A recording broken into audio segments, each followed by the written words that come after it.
ជំរាបសួរបងប្អូនទាំងអស់គ្នាតើបងប្អូនធ្លាប់ចង់ទទួលទានម្ហូបហិលក្តៅនៅពេលអាកាសធាតុត្រជាក់ឬធ្លាក់ភ្លៀងមែនទេថ្ងៃនេះខ្ញុំនឹងចែករំលែកបងប្អូនពីវិធីខត្រីជាមួយម្រេចនិងសាច់ជ្រូក3ជាន់ដែលម្ហូបមួយមុខនេះមិនត្រឹមតែមានរសជាតិឆ្ងាញ់ប៉ុណ្ណោះទេថែមទាំងមានអត្ថប្រយោជន៍ដល់សុខភាពយ៉ាងច្រើនទៀតផងដូចជាអាចជួយឲ្យឈាមរត់បានល្អ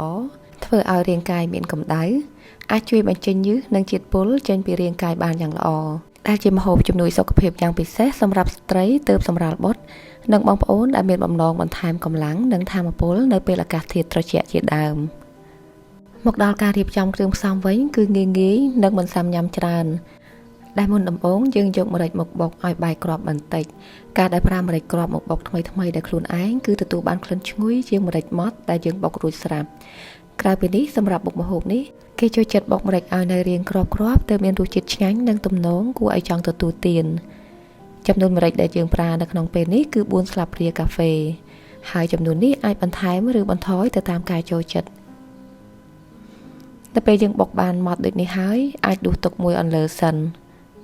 រួចហើយយើងប្រើត្បាល់ដដែលដែលប្រើបុកម្រេចមុននេះយកមកបុកខ្ទឹមសបន្តដែលចំនួនខ្ទឹមសខ្ញុំប្រើក្នុងថ្ងៃនេះគឺចំនួន1គុំដែលយើងបុកឲ្យម៉ត់ល្មមដើម្បីឲ្យខ្ទឹមសនេះអាចបញ្ចេញក្លិនបានល្អ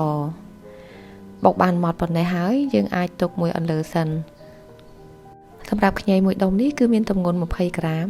ដែលយើងអាចហាន់ជាបន្ទះឬដំឲ្យបែកខ្ញីនេះយើងប្រើដើម្បីជំនួយក្លិនឲ្យក្រអូបប្រហើរនិងកាត់ក្លិនមិនល្អរបស់ត្រីបើសិនជាបងប្អូនចូលចិត្តក្លិនរំដេងអាចប្រើរំដេងជំនួយខ្ញីវិញក៏បានចំណែកឯស្លឹកខ្ទឹម3ដើមនេះផ្នែកគល់ខ្ទឹមយើងទុកសម្រាប់រំងាស់ជាមួយខឲ្យមានក្លិនឈ្ងុយនិងផ្នែកស្លឹកគឺសម្រាប់រោយពីលើខនៅពេលរៀបចំពិសាបើបងប្អូនចូលចិត្តជីវ៉ាន់ស៊ុយអាចបន្ថែមជីវ៉ាន់ស៊ុយទៀតក៏កាន់តែមានរសជាតិឆ្ងាញ់ចំពោះសាច់ជ្រូកវិញយើងអាចប្រើសាច់សុទ្ធសាច់ជាប់ខ្លាញ់តិចឬសាច់ជ្រូក3ជាន់ដូចនេះក៏បានសម្រាប់ទម្ងន់សាច់ជ្រូក3ជាន់នៅក្នុងថ្ងៃនេះគឺមានទម្ងន់400ក្រាមបើសិនជាបងប្អូនប្រើទាំងស្បែកដូចខ្ញុំបងប្អូនកុំភ្លេចកោសស្បែកជ្រូកឲ្យស្អាតមុននឹងកាត់សាច់ហើយចំណែកឯទំហំកាត់ស្ដើងឬក្រាស់ធំឬតូចនិងចំនួនគឺអាចបន្ថែមបន្ថយបន្តិចបន្តួចទៅតាមចំណូលចិត្តរបស់បងប្អូនយើងមានក្បាលត្រីឆ្តោរមួយដែលមានទម្ងន់800ក្រាមសម្រាប់មុខម្ហូបនេះយើងប្រើត្រីឆ្តោរក៏បានឬត្រីរ៉ស់ក៏បានតែបើសិនជាបងប្អូនចំអិនសម្រាប់បងប្អូនស្ត្រីទើបសម្រាប់បុត្រគួរប្រើត្រីរ៉ស់ល្អជាងតែត្រីអ្វីក៏ដោយអ្វីដែលសំខាន់គឺត្រូវលាងសម្អាតឲ្យបានស្អាតដែលកោសយករំអិលនិងឈាមត្រីចេញឲ្យអស់រួចហើយកាត់ត្រីចេញជាដុំធំដើម្បីកុំឲ្យត្រីបែកសាច់នៅក្នុងពេលរំងាស់ត្រីខដែលមានរសជាតិឆ្ងាញ់គឺត្រូវមានសាច់ត្រីដែលមានរសជាតិនិងមានសាច់រឹងវិធីដែលជួយឲ្យត្រីមានរសជាតិនិងមានសាច់រឹងល្អគឺយើងត្រូវយកសាច់ត្រីទៅប្រឡាក់គ្រឿងផ្សំមួយចំនួននិងផ្អាប់ទុកមួយសន្ទុះមុននឹងយកទៅខគ្រឿងផ្សំដែលប្រើសម្រាប់ប្រឡាក់ត្រីមានម្រេចបុកចំនួន1ស្លាបព្រាបាយអំបិល1ស្លាបព្រាកាហ្វេម្សៅស៊ុបមាន់1ស្លាបព្រាកាហ្វេនិងស្រាធ្វើម្ហូប1ស្លាបព្រាបាយរួចហើយយើងលាយគ្រឿងផ្សំទាំងអស់នោះឲ្យចូលសព្វសាច់ត្រីនិងទុកមួយអន្លើសិនជំហានបន្ទាប់គឺយើងចាប់ផ្ដើមខដោយយើងដាក់ប្រេងចូលទៅក្នុងឆ្នាំងប្រហែលជា3ស្លាបព្រាបាយនៅពេលដែលឆ្នាំងក្តៅទើបយើងដាក់ស្ករត្នោតចំនួន2ស្លាបព្រាបាយចូលសម្រាប់ស្ករត្នោតនេះមិនត្រឹមតែជំនួយក្លិនឈ្ងុយប៉ុណ្ណោះទេវាថែមទាំងជួយឲ្យសាច់និងទឹកខមានពណ៌ស្រស់ស្អាតទៀតផងបន្ទាប់ពីស្កររបស់យើងកំឡោចបានឡើងជើងអង្ក្រងហើយទើបយើងដាក់ខ្ទឹមសដែលបុករួមជាមួយនឹងម្រេចចូលរួចហើយយើងបន្ថែមខ្ញីបន្ទះនិងគ្រឿងផ្សំរសជាតិដែលមានដូចជាអំបិល3ស្លាបព្រាកាហ្វេម្សៅស៊ុប1ស្លាបព្រាកាហ្វេទឹកត្រី3ស្លាបព្រាបាយទឹកស៊ីអ៊ីវខាប់2ស្លាបព្រាបាយនិងចុងក្រោយបន្ថែមម្រេចម៉ដ្ឋចំនួន2ស្លាបព្រាកាហ្វេរួចហើយយើងកូរចូលគ្នាឲ្យសព្វបន្តិចទើបបន្ថែមសាច់ជ្រូក3ជាន់ចូលបន្ទាប់ពីបន្ថែមសាច់ជ្រូក3ជាន់ហើយយើងកូរចូលគ្នាឲ្យសព្វជាមួយនឹងគ្រឿងផ្សំរួចបន្ថយភ្លើងមកត្រឹមកម្រិតមធ្យមការធ្វើដូចនេះដើម្បីទុកពេលឲ្យសាច់ជ្រូកអាចខ្ជាក់ទឹកប្រៃចេញឲ្យអស់ហើយបងប្អូនកុំរំលងវិធីនេះព្រោះវិធីនេះគឺជាវិធីសំខាន់ដែលធ្វើឲ្យសាច់ជ្រូកមានក្លិនឈ្ងុយនិងមានសាច់ឡើងស្រួយនិងមានជាតិករណីបងប្អូនមានសមាជិកដែលមិនទទួលទានហឹរអាចកំទាន់បង់ម្រេចនៅក្នុងពេលនេះឬអាចប្រើចំនួនតិចតួចសិន ព្រោះយើងអាចបន្ថែមម្រេចឬម្ទេសទៅតាមក្រោយតាមសមាជិកដែលចូលចិត្តហឹរ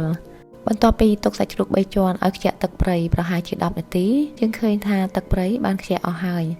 អញ្ចឹងបងប្អូនអាចតម្រៀបសាច់ត្រីពីលើសាច់ជ្រូក3ជាន់នោះបន្ទាប់ពីតម្រៀបត្រីចូលអស់ហើយយើងបន្ថែមទឹកចូលទៅក្នុងឆ្នាំងដែលចំនួនទឹកដែលយើងប្រើនោះគឺឲ្យខ្ពស់ត្រឹមកម្ពស់សាច់ត្រីបន្ទាប់មកយើងបង្កើនភ្លើងឲ្យឡើងក្តៅដើម្បីឲ្យទឹកឆាប់ពុះរយៈពេលពី3ទៅ5នាទីក្រោយទឹកចាប់ផ្ដើមពុះនិងមានចេញពពុះច្រើនពេលនេះបងប្អូនកុំភ្លេចស្រង់ពពុះឲ្យអស់ព្រោះបើទុកឲ្យពុះយូរនោះពពុះនឹងបាត់ទៅវិញដែលធ្វើឲ្យម្ហូបមានទឹកល្អក់និងមានក្លិនមិនល្អការស្រង់ពពុះគឺជាគន្លឹះនៅក្នុងការចម្អិនដែលធ្វើឲ្យទឹកខបានថ្លានិងមានរសជាតិឈ្ងុយឆ្ងាញ់បន្ទាប់ពីស្រង់ពពុះចេញអស់យើងបង់គល់ស្លឹកខ្ទឹមចូលរួចហើយចាប់ផ្ដើមរំងាស់ខដោយប្រើភ្លើងហឹមដែលប្រើរយៈពេលពី45នាទីទៅ1ម៉ោងគន្លឹះសំខាន់ដើម្បីរក្សារូបរាងសាច់ត្រីឲ្យនៅទាំងមូលនិងមិនបែកសាច់យើងមិនត្រូវកូរឬក៏កាយសាច់ត្រីនៅអំឡុងពេលរំងាស់នោះទេឥឡូវនេះការរំងាស់បាន45នាទីហើយបងប្អូនអាចភ្លក្សមើលរសជាតិសិនបើសិនជាស្ទើររសជាតិប្រៃឬផ្អែមអាចបន្ថែមបន្ថយតម្រូវតាមចិត្តមុខម្ហូបនេះមានរសជាតិប្រៃដិតដែលគេនិយមពិសាជាមួយបាយបបរឬនំប៉័ងជាដើមបងប្អូនអាចបន្ថែមជាស្វាយសាប់ស្លឹកខ្ទឹមឬម្ទេសកាត់ទៀតគឺធានាថាឆ្ងាញ់តែម្ដងសម្រាប់បងប្អូនដែលមិនសូវមានពេលវេលាអាចចម្អិននៅក្នុងចំនួនច្រើនបន្តិចនិងរក្សាទុកនៅក្នុងទូទឹកកកហើយយកមកកម្ដៅឡើងវិញនៅពេលត្រូវការទទួលទាននៅពេលក្រោយមុខម្ហូបនីមួយៗដែលមានរសជាតិឆ្ងាញ់មិនត្រឹមតែចម្អិនទៅតាមរូបមន្តតែម្យ៉ាងប៉ុណ្ណោះទេជានិច្ចកាលគឺតែងតែរួមបញ្ចូលនៅសេចក្តីស្រឡាញ់និងការយកចិត្តទុកដាក់នៅក្នុងការចម្អិនទៀតផង